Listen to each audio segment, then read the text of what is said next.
नमस्कार, मैं रहबर सिपारी। Middle east के साथ दुनिया के अन्य खबरों के साथ एक बार फिर हाजिर हूँ मैं।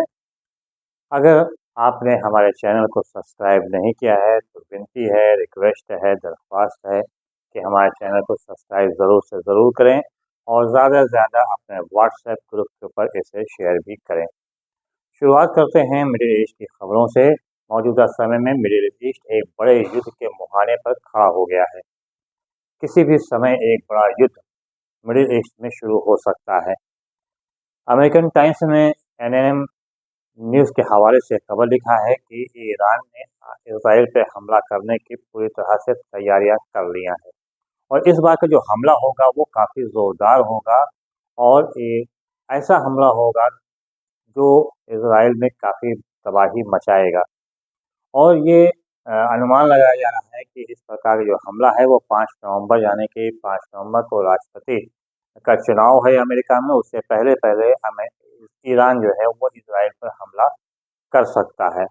हालांकि फिलहाल ऐसा लग नहीं रहा है कि ईरान किसी प्रकार का हमला अभी करेगा इसराइल के ऊपर, क्योंकि वो पूरी तरह से तैयारी कर लेना चाहता है।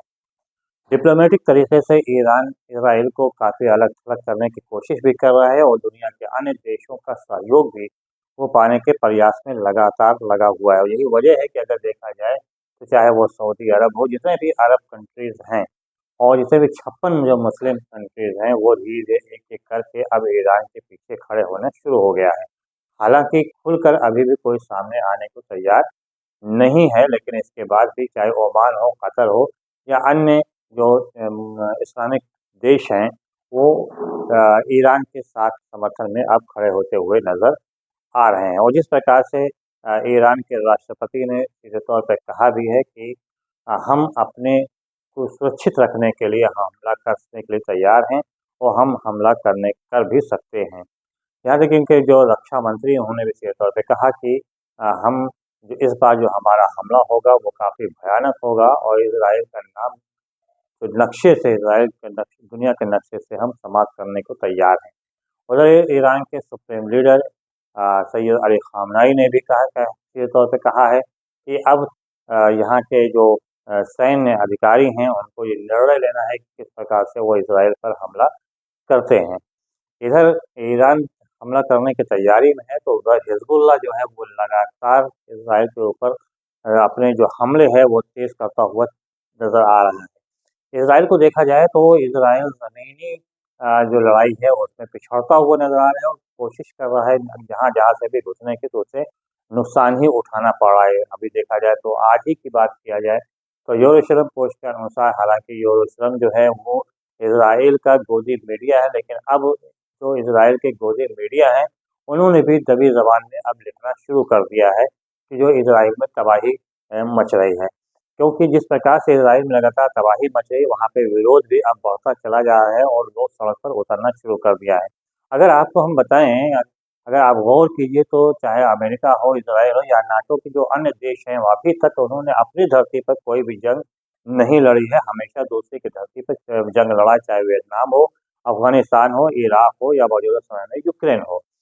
हर जगह पे उन्होंने दूसरे के धरती पे जंग लड़ा है, जिससे दूसरे देश को नुकसान हुआ, लेकिन इनके अपने देशों को किसी तरह का कोई नुकसान नहीं हुआ, जिसकी वजह से वहाँ की जो जनता है उसको जंग का एहसास भी नहीं था। लेकिन अब मौजूदा समय जिस प्रकार से इसराइल में तबाही मची हुई है और हिजबुल्लाह लगातार इसराइल में तबाही मचाए हुए, आज सुबह भी उसने इस प्रकार का हमला किया, ड्रोन से किया और अपने मिसाइल हमला किया है, उससे काफ़ी नुकसान इसराइल को हुआ है। और ये बताया जा रहा है कि लगभग 12 सैनिक इसराइली मारे गए हैं, जबकि 2 से 3 मरकावा टैंक भी बर्बाद हुए हैं। इसके अलावा कई सैन्य अड्डों पर हमला हुआ है, हिजबुल्लाह ने किया है और हिजबुल्लाह इसका दावा भी कर रहा है, उसका वीडियो भी शेयर कर रहा है, लेकिन इसराइल की तरफ से जैसे कि हमेशा से होता नजर आया है कि कोई भी बात को वो स्वीकार नहीं करता है। बहरहाल इसराइल की तरफ से भी हवाई हमले किए जा रहे हैं जो गजा में और लेबनान में लगातार जारी हैं और उससे काफ़ी तबाही मच रही है और उसमें ज़्यादातर बच्चे और महिलाएं मारे जा रहे हैं। जो लेबनान के स्वास्थ्य विभाग है उसने जो आज सुबह उसने अपना जो बुलेटिन जारी किया उसके अनुसार जो इजरायली हमला हुआ है, हवाई हमला हुआ है, उसमें लगभग 10 महिलाएं तो 12 बच्चे उसमें मारे गए हैं। बहरहाल इजराइल हवाई हमले ज़रूर कर रहा है, लेकिन ज़मीनी हकीकत अगर देखा जाए, ज़मीनी जो लड़ाई है उसमें काफ़ी पिछड़ता नज़र आ रहा है। कोई भी देश अगर जीतने की बात अगर किया जाए तो जीतता तभी है जब वो ज़मीन पे लड़ाई लड़े और संबंधित जो देश है उस पर पूरा कब्जा करे, लेकिन ऐसा होता हुआ कहीं से नज़र नहीं आया। हिजबुल्लाह लगातार इजराइल को पीछे ढकेल रहा है। अगर बात किया जाए तो पिछले 72 घंटों में अगर बात किया जाए तो हिजबुल्लाह ने अपने हमलों से लगातार जो इजरायली सैनिक हैं लगभग 60 से 70 सैनिकों को मार गिराया है, और इसके अलावा लगभग 28 मरकावा टैंक को तबाह कर दिया, 2 बख्तरबंद गाड़ियों को तबाह किया है, और करीब 35 बड़े ड्रोन को भी उसने तबाह किया है इजराइल ने। इसका ऐसे में इजराइल को काफ़ी नुकसान उठाना पड़ रहा है हिजबुल्लाह की तरफ से। हूथी भी लगातार हमला कर रहा है और हमास भी लगातार हमला कर रहा है। तो ऐसे माना जा रहा है कि नेतन्याहू जल्द ही लेबनान के दक्षिण में जो सेना भेज रखा है उसको वापस वो बुला सकता है।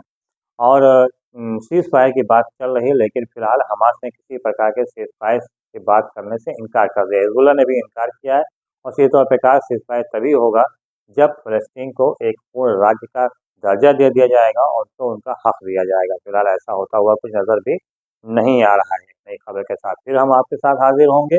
फिलहाल रहबत तिवारी को दीजिए इजाज़त। बहुत बहुत धन्यवाद। जय हिंद, जय भारत।